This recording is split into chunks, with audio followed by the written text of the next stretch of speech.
بسم اللہ الرحمن الرحیم نحمدہ ونصلی علی رسولہ الکریم۔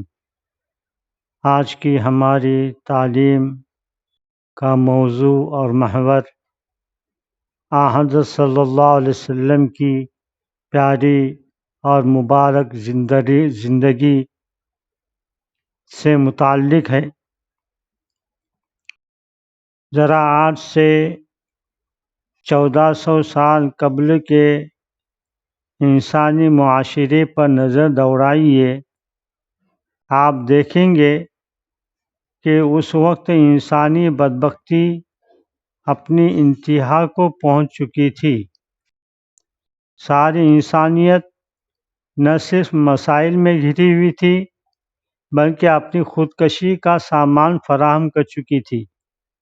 قرآن مجید نے وَكُنْتُمْ عَلَىٰ شَفَا حُفْرَةٍ مِّنَ النَّارِ کی مختصر مگر جامع تعبیر کے ذریعے اس دور کا نقشہ کھینچا ہے۔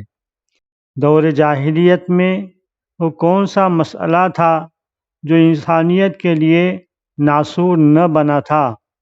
انسانی زندگی کا وہ کون سا پہلو تھا جس سے انسانیت رسوا نہ ہوئی ہو؟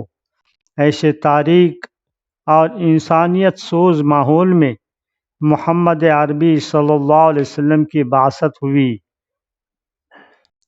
اور 23 سال کے مختصر عرصے میں آپ صلی اللہ علیہ وسلم نے وہ عظیم انقلاب برپا کیا کہ تاریخ انسانی اس کی مثال پیش کرنے سے قاصر ہے۔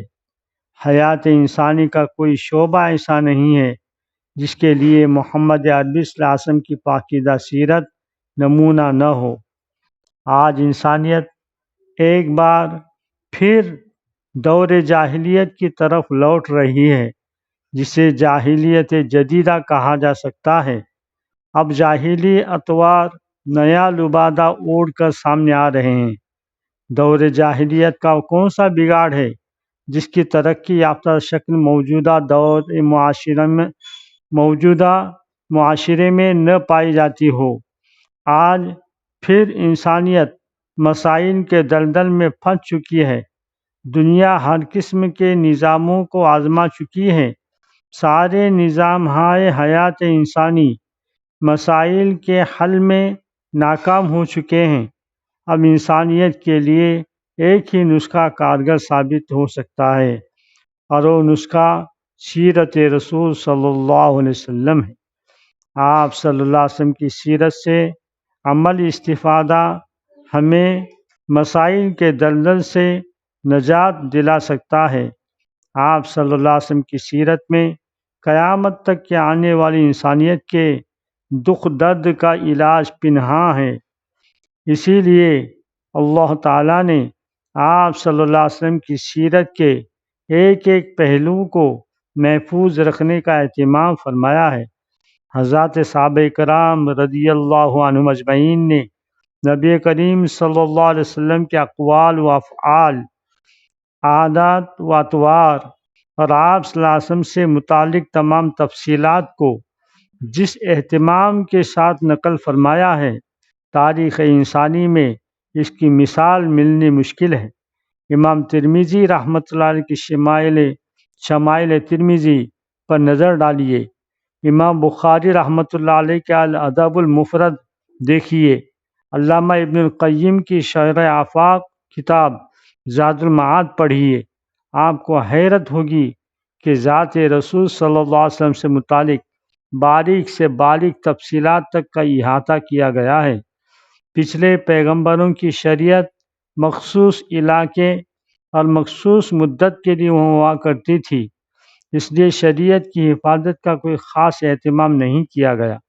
لیکن آپ صلی اللہ علیہ وسلم کی نبوت چونکہ زمان و مکان کے حدود سے بالا تر قیامت تک آنے والی انسانیت کے لیے ہے، اس لیے اللہ تعالیٰ نے ایک طرف آپ صلی اللہ علیہ وسلم کی سیرت کے ایک ایک پہلو کو محفوظ کرنے کا اہتمام کیا تو دوسری طرف اس میں انتہا درجے کی جامعیت رکھی۔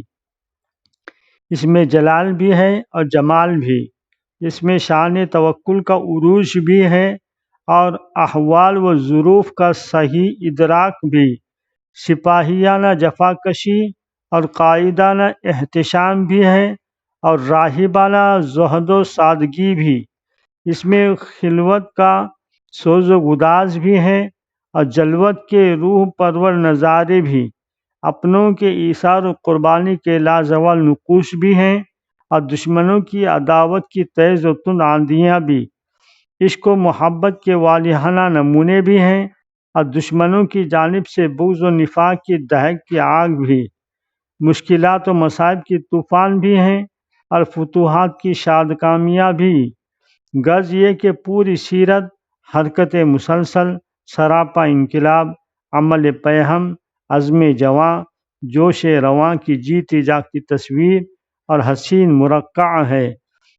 بقول ایک سیرت نگار کے، آپ صلی اللہ علیہ وسلم کی سیرت ایک فرد کی سیرت نہیں بلکہ ایک تاریخی طاقت کی داستان ہے۔ وہ زندگی کے کیے ہوئے ایک درویش کی سرگزشت نہیں بلکہ ایک ایسی ہستی کی آپ بیتی ہیں جو ایک اجتماعی تحریک کی روح رواں تھی۔ وہ محض ایک انسان کی سیرت نہیں بلکہ ایک انسان ساز کی رویداد ہے۔ وہ عالمی انسانیت کے معمار کی سیرت ہے۔ آپ صلی اللہ علیہ وسلم کی سیرت غار حرا سے غار ثور تک، حرم کعبہ سے طائف کے بازاروں تک، امہات المؤمنین کے حجروں سے میدان جنگ تک چاروں طرف پھیلی ہوئی ہے۔ اس جامعیت کے ساتھ سیرت کی دوسری حیرت انگیز خصوصیت یہ ہے کہ وہ ہر شعبے میں کامل و مکمل ہے۔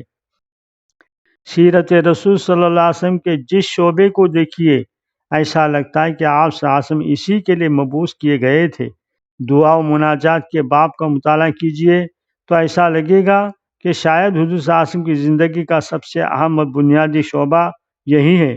غزوات و سرایہ کا جائزہ لیں تو معلوم ہوگا کہ آپ کا اصل کمال اسی کے اندر ہے۔ جوہر شناسی اور مردم گری کی صفت دیکھیں تو احساس ہوگا کہ شاید آپ کا سب سے بڑا امتیاز یہی ہے۔ گھریلو زندگی کا مطالعہ کیجیے تو ایسا نظر آئے گا کہ سب سے زیادہ عملیت، بے ساختگی اور لطف و محبت کے نمونے اسی جگہ ملتے ہیں۔ صحابہ رضی اللہ اجمعین سے تعلقات کو دیکھیں تو معلوم ہوگا کہ آپ صلی اللہ علیہ وسلم کی محبوبیت کا راز اسی میں پوشیدہ ہے۔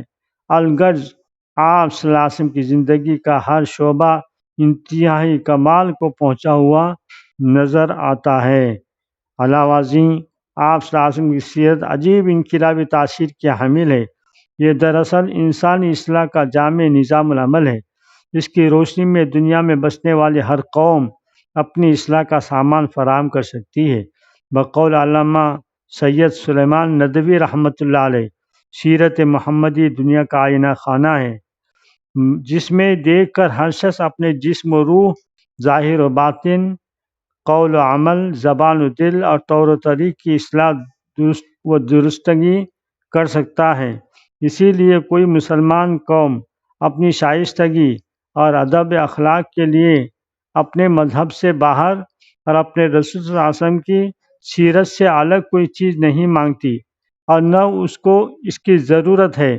سیرت محمدی صلی اللہ علیہ وسلم دنیائے اسلام کا عالمگیر آئینہ ہے۔ اسی کے مقابلے سے حسن و قبح اور نیکی و بدی کا راز اس پر کھلتا ہے، اور چونکہ کوئی انسانی کامل زندگی اس استیعاب و استقصاء کے ساتھ دنیا کے سامنے موجود نہیں ہے، اس لیے تمام تر انسانوں کے لیے یہی ایک کامل نمونہ ہے۔ سیرت رسول صلی اللہ علیہ وسلم امت مسلمہ کا سب سے قیمتی سرمایہ ہے۔ یہی ہماری طاقت و قوت کا حقیقی سرچشمہ ہے۔ ہمارے دشمنوں کو بخوبی اندازہ ہے کہ مسلمان جب تک دامن رسول اللہ صلی اللہ علیہ وسلم سے وابستہ رہیں گے انہیں زیر نہیں کیا جا سکے گا۔ ان کی ایمانی حرارت اور جوش ایمانی کا مقابلہ تیغ و تفنگ سے نہیں کیا جا سکتا۔ دشمنوں کو علم ہے کہ مسلمانوں میں پایا جانے والا سارا جوش ولولہ سیرت رسول صلی اللہ علیہ وسلم سے وابستگی کا نتیجہ ہے۔ اس لیے دشمن چاہتے ہیں کہ اس سیرت سے ہمارا رشتہ کمزور پڑ جائے، چنانچہ اس مقصد کے لیے وہ نہ صرف ہر قسم کے حربے استعمال کر رہے ہیں بلکہ عالمی ذرائع ابلاغ استعمال کرتے ہوئے اس کے خلاف عالمی سطح پر مہم چلائی جا رہی ہے۔ چنانچہ ڈنمارک سے شروع کی گئی مذموم حرکت اسی مہم کا ایک حصہ ہے۔ ایسے میں ضرورت اس بات کی ہے کہ مسلمان نبی صلی اللہ علیہ وسلم سے اپنا رشتہ مضبوط سے مضبوط تر کریں۔ انفرادی و اجتماعی سطح سے ایسے اقدامات کیے جائیں جن کے ذریعے امت میں سیرت رسول صلی اللہ علیہ وسلم سے گہری وابستگی پیدا ہو جائے۔ صرف جلسے جلوسوں پر اکتفا نہ کیا جائے بلکہ سیرت سے وابستگی کے لیے عملی اقدامات کیے جائیں۔ ہماری زندگی سیرت کا جیتا جاگتا نمونہ بن جائے۔ روزمرہ کے معمولات میں سنتوں کا اہتمام کریں۔ بچوں کی تربیت سیرت رسول صلی اللہ علیہ وسلم کے خطوط پر کریں۔ ہر طبقہ اور پیشے سے تعلق رکھنے والے افراد کے سامنے اس پیشے سے متعلق اسوہ نبوی پیش کریں۔ ہماری پستی کا یہی واحد علاج ہے۔ سیرت طیبہ سے دوری نے ہی ہمیں پستی کے گاروں میں ڈھکیلا تھا۔ آج اسی سے وابستہ ہو کر ہم سرخرو ہو سکتے ہیں۔ وآخر دعوانا الحمدللہ رب العالمین۔